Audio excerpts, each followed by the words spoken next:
Hello, everyone. Welcome back to another podcast today. I am Dr. Ankita, MSL from Glenmark Oncology, looking after the East Zone.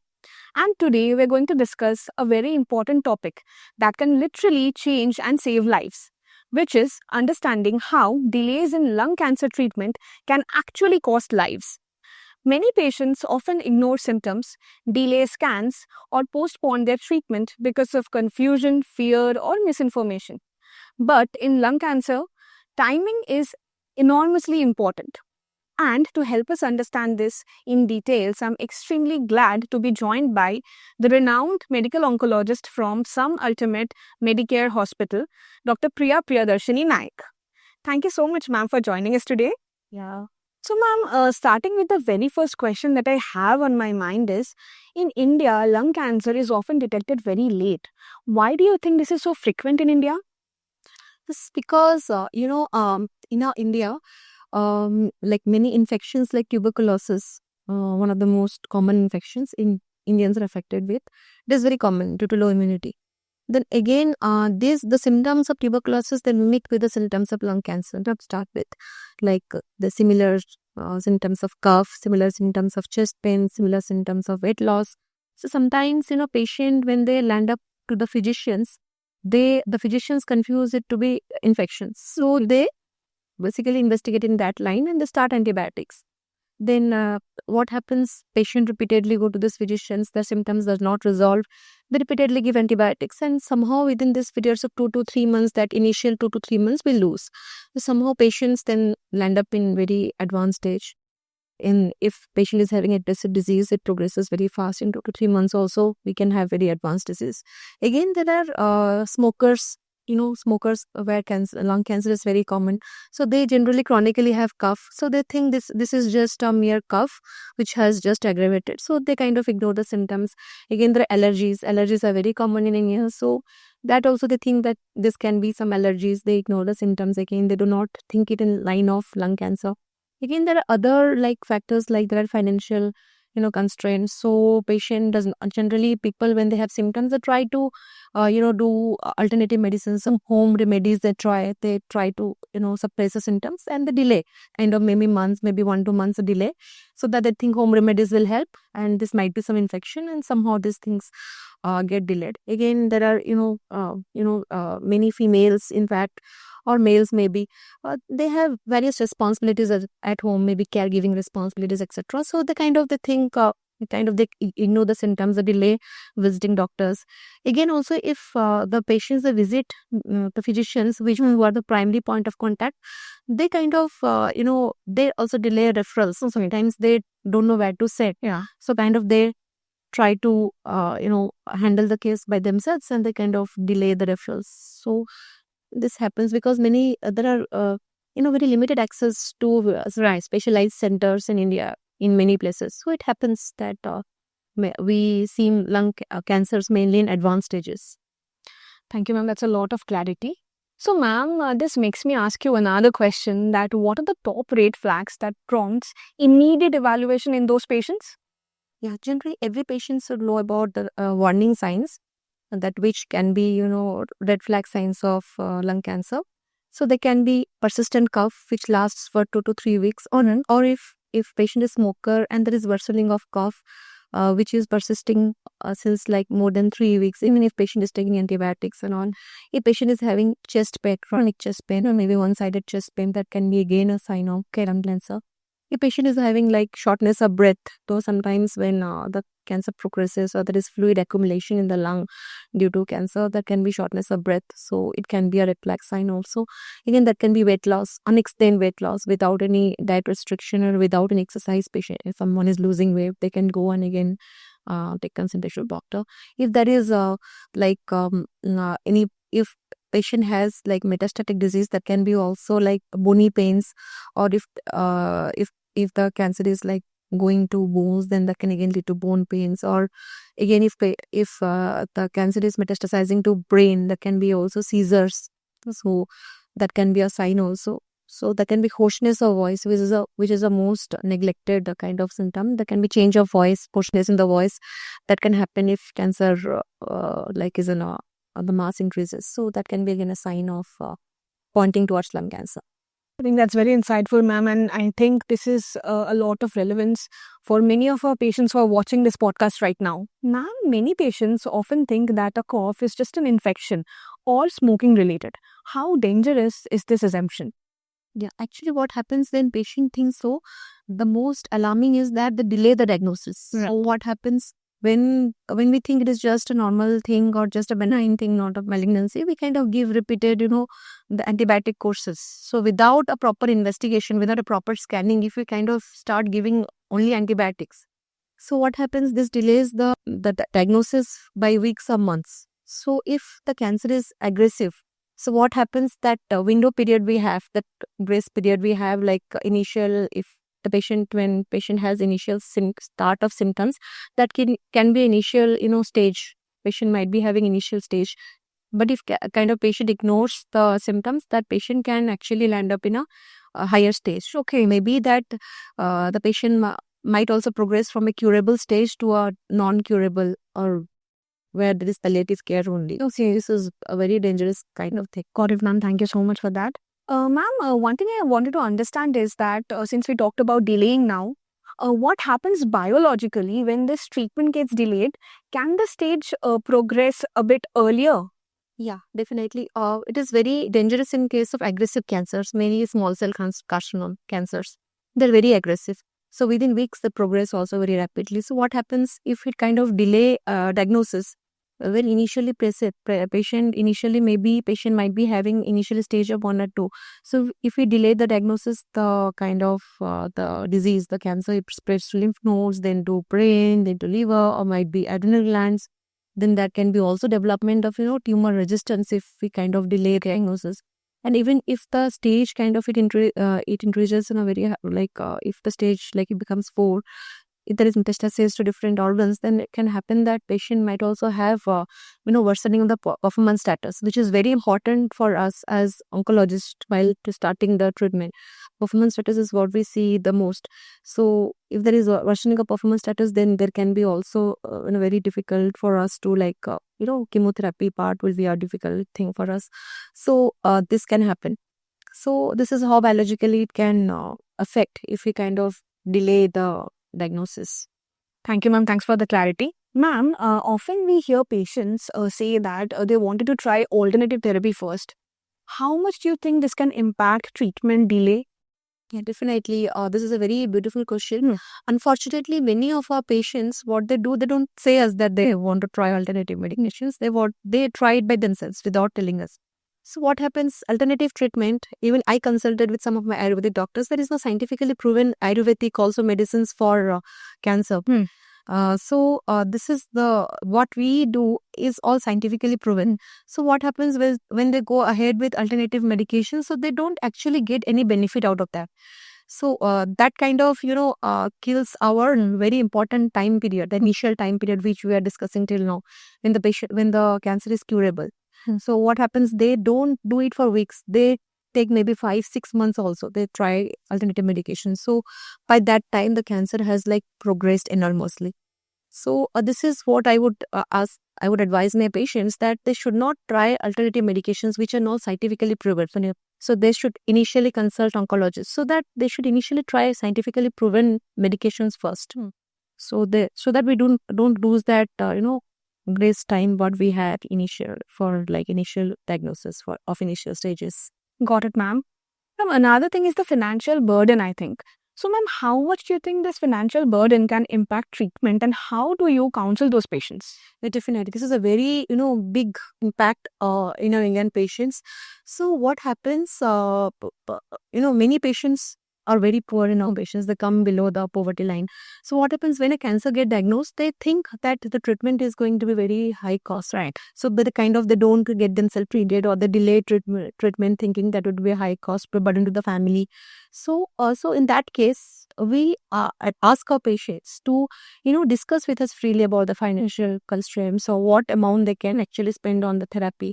So by that we can advise them to we make them aware about various government schemes. Now we have Ayushman Bharat, which cures cancer so beautifully, like all the therapies, all the chemotherapy drugs, targeted therapies, even immunotherapies are covered in Ayushman Bharat. So obviously we would ask them, we'll let them know. Again, there are insurance, we'd ask them to to take insurances also. Again, there are also therapies which are cost effective but still very effective in treatment pathways. So we can we can provide them that. Again, we can connect them to various like NGOs or financial support groups who can actually help them in financially. So that can be a great thing if they tell us about the financial constraints. Right, ma'am. Ma'am, now let's talk about the diagnosis part. So, what are the top main causes that leads to delay in treatment after diagnosis, like after scanning, biomarker testing, referrals, and insurance approvals? Yeah, in that cases, first, what happens after insurance approvals? Also, there are interdepartmental referrals. Also, patient might be having cough, a patient might be having other symptoms, cardiological issues or other issues. So, in that case, when there are interdepartmental referrals, also that also delay happens. That also, so weeks, months also it takes. Maybe patient must be having some nephrological issues. So correcting that also, things kind of take time. Even when diagnosis is done, we kind of plan therapy. We kind of maybe we might require some tumor boards.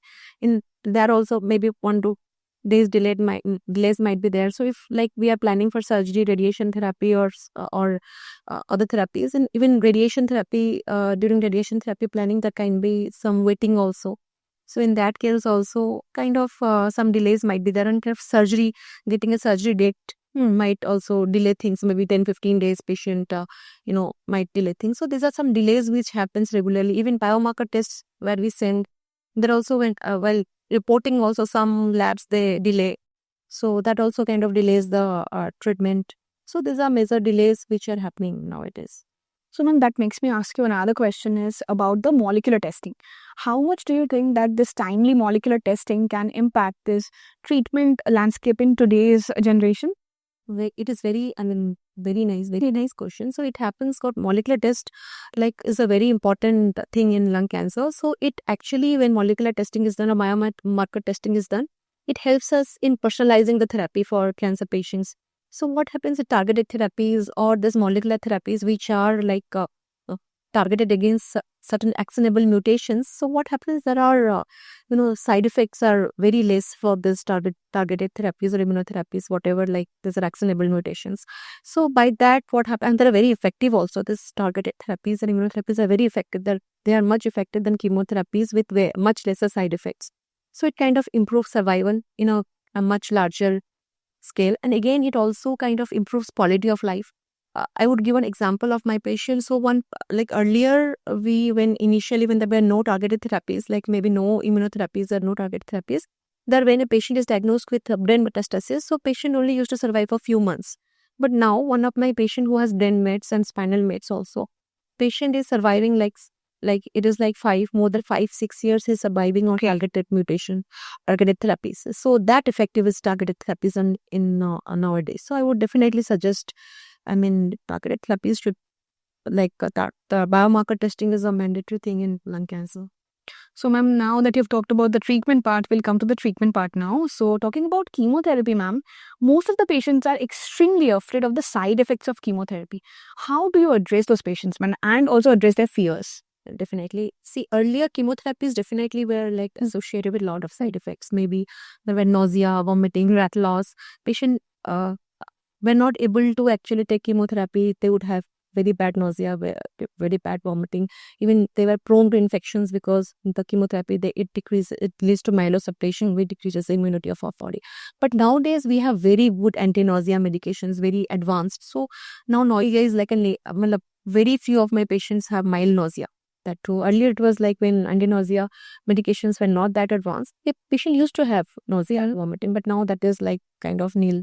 Again, due to both factor support also, we are kind of, to a much higher level, we can actually control infections in our patients also. Even various supportive measures have have advanced in a much better level. So definitely nowadays the side effects of chemotherapy are very less. So we should be very thankful to the newer drugs. Absolutely, ma'am. So definitely patients should not fear. They should take chemotherapies because earlier therapies were different. Now therapy, there is lot of advancements in cancer therapy. So they should take treatment. They should not, because chemotherapy is if the patient is having initial stages, then chemotherapy is for a short period of time. But if they live with cancer, that is more distressing than chemotherapy or the side effects due to therapy. It's very great to know that we have such a series of advanced treatment options now. And I was extremely curious to know if you have seen any cases where early intervention had it completely changed the patient's journey, and on the other hand, delaying the treatment has again led to loss of treatment opportunity in that patient. Yeah, definitely. I have seen many cases who have come up to us in initial stages where surgery was possible or where radiation therapy was possible. We would give adjuvant chemotherapy. Patient, after some months of therapy, patient used to live a normal life with years follow-ups. And there are many patients who are actually surviving since many years.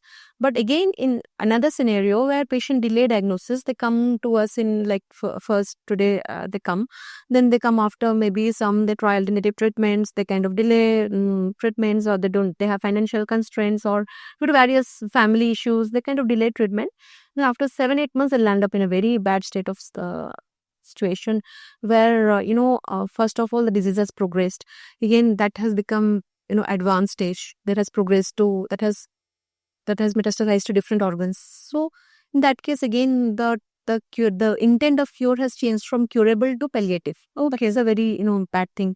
Again, if that is metastasis, many a times patients also have worsening performance status. They come in a very poor state to us, poor state of performance status. So what happens there, because that is metastasized to different organs, again there is declining lung function, patient is having shortness of breath, patient is having recurring infections. In that case, in fact, starting of treatment is also very difficult on our part. Patient lands up in ICU sometimes also and gets ventilated, goes into ventilator sometimes. In that case, treatment becomes very difficult and we lose the patients many times.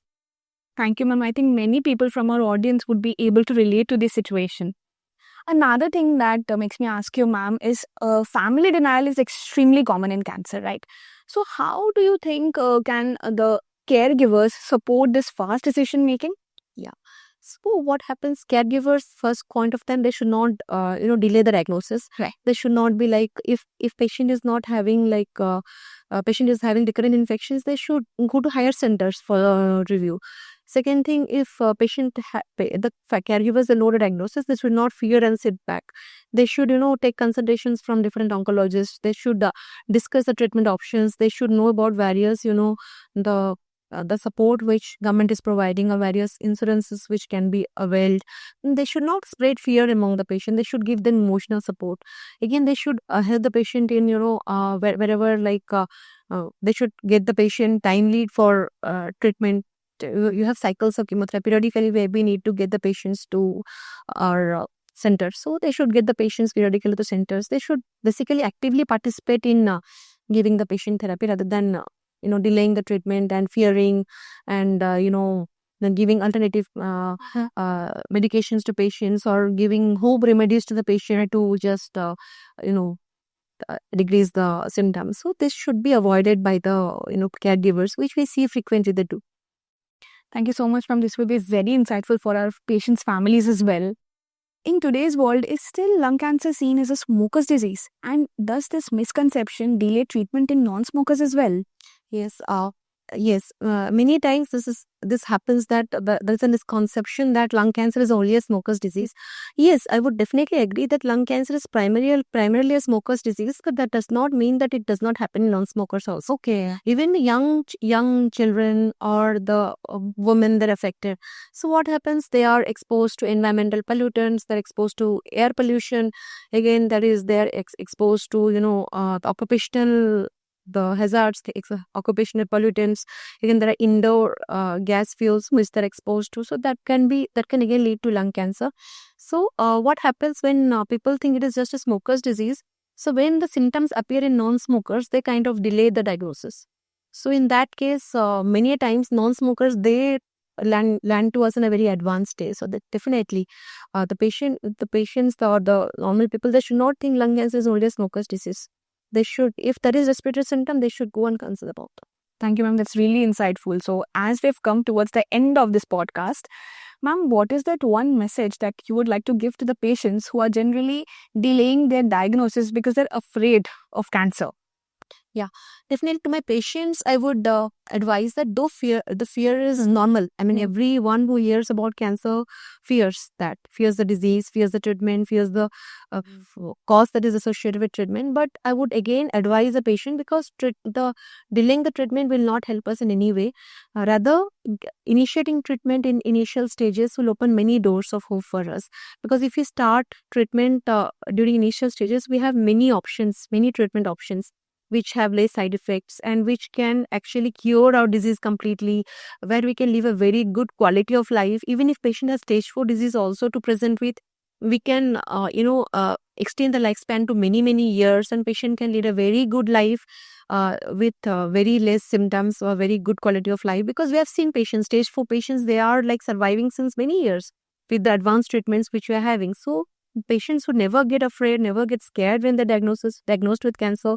They should consult with oncologists. They should know what the various treatment options available. So that is my last message to my patients. Thank you so much, ma'am, for your valuable insights today. We do look forward to more such podcasts with you again.